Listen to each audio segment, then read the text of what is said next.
Hi Carson, thanks for asking the question about how I got that message out to my LinkedIn friends, and I will try on this video to sort of show you. So this is my LinkedIn page where I can make a post and whatnot, and if you see on the top of your LinkedIn page you've got home, profile, and contacts. If you click on contacts and go to connections, then what that does is it will bring up a page. On the left hand side here you'll see where it says all connections, and underneath that is tags. And what you're going to want to do is you can click on each of your contacts here that are listed by alphabetical order, and you can go into each of these people just by clicking on them, and then this little menu comes up and you see under here that it says tags. Right now I have this person in a dentist tag, which means I've grouped him with dentists. And so when you want to edit, you can edit a tag, and what happens is this comes up and you have created these different groups of LinkedIn contacts. And the thing about these groups is that you can only have 50 people in each group in order to send out a mass email. So I've got several different groups that are titled the same thing but numbered so that I can have more than 50 people that I can send messages to, but I can only send them in groups of 50. So for instance, this person is clicked on dentist, so he's tagged as dentist, and there are all sorts of different tags here of people that I have connections with on LinkedIn.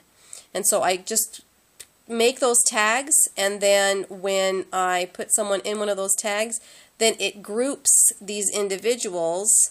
Let's look at Marcy. I'm not sure if she does have a tag.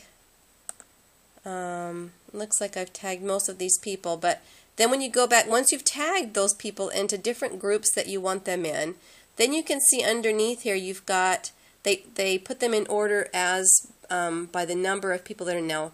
I've got this friends section that has 76 people, so unfortunately I'm not going to be able to send a mass email to all 76. I would have to break these people up. But then the other ones here, I've got dental colleagues. I've got 50 in that group. I have dental colleagues too. There's another 50. I've got Toastmasters in a couple of groups here, 50 each. Another dentist that have 49. So when I get one more person in that group, I won't be able to add any more.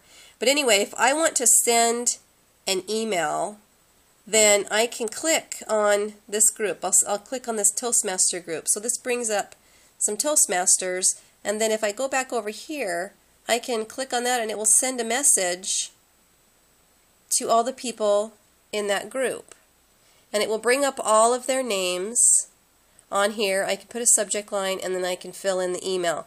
Now when you go down to the bottom though, let me get back over here. So when you go down to the bottom of this email, it actually gives you this choice. It says allow recipients to see each other's names and email addresses and send me a copy. I don't necessarily want to spam anybody, so I always unclick that so that it will send the email to all of those recipients, but they're not going to be able to see everybody else's addresses and information because I don't want to get that out if they don't want to.